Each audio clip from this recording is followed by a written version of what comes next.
Hello, I'm Eileen McHugh with the BBC News. President Biden has accused the Russian President Vladimir Putin of committing genocide in Ukraine. The US President has previously accused Russia of committing war crimes in Ukraine. Russia has denied targeting civilians. John Sudworth reports.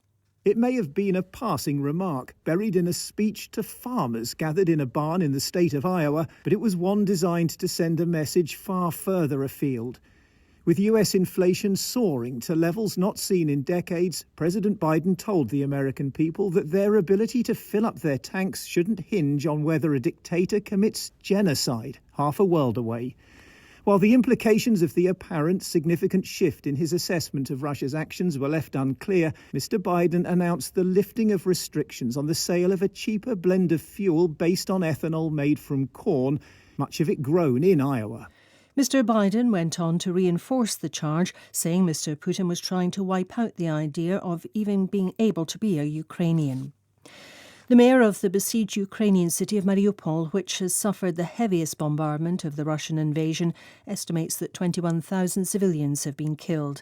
Vadim Boychenko said it was impossible to count the casualties accurately.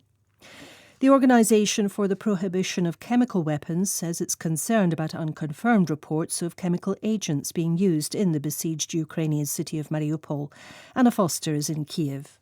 There have been pictures and testimonies circulating on social media saying that a small number of people reported feeling ill, some of the symptoms that you would expect from a chemical attack, which apparently had come, they said, from a UAV, a drone. We know now that governments around the world are looking into that with some urgency because, of course, the use of chemical weapons really takes any conflict to a new level. But at this stage, it is almost impossible to say whether or not it was some kind of chemical attack or whether it was simply because the fighting is happening in a very industrial area of Mariupol and that something else may have been the cause. The British Prime Minister Boris Johnson and the Finance Minister Rishi Sunak have rejected calls for them to resign after they were fined by police for breaking COVID lockdown rules by attending a party in 2020. Mr Johnson's wife Carrie was also fined. They have apologised. Mr Johnson is the first British Prime Minister to receive a criminal sanction in office. The Labour Party leader, Keir Starmer, said they had dishonoured the sacrifices made by the British people during the pandemic. This is the first time in the history of our country that a Prime Minister has been found to be in breach of the law. And then he lied repeatedly to the public about it. Britain deserves better. They have to go. You're listening to the latest world news from the BBC. Scientists in the United States have warned about the possibility of a new outbreak of the mosquito-borne virus Zika.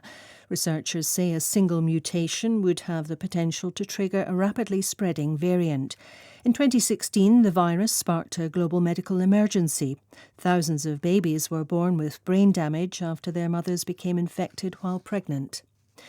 The Indian government has given permission to investigators to prosecute the Indian branch of Amnesty International for alleged financial wrongdoing. The Central Bureau of Investigation had filed charges against the group and its former India chief Akar Patel last December and sought approval from the government so the trial could start. Mr Patel was stopped from going abroad last week based on the complaint. Amnesty International denies all accusations of financial misconduct. Police in New York are searching for a man who shot 10 people at a Brooklyn subway station during the morning rush hour. The city's police commissioner told reporters the suspect had opened a gas canister, filling a train with smoke before shooting commuters on the platform. None of the victims suffered life-threatening injuries. Neda Tawfiq is in Brooklyn. These scenes were so dramatic. People stumbling out of that subway, collapsing, those that were injured, others just in complete shock. But at that time, the suspect fled. And so authorities are unaware of his motive, of why he did this. We heard from New York's Mayor Eric Adams that the security cameras in that subway station were not working at the time. So a major setback for their investigation. Brazilian military spending is under scrutiny after it emerged the Defence Department purchased more than 35,000 doses of Viagra, medication used to treat erectile dysfunction.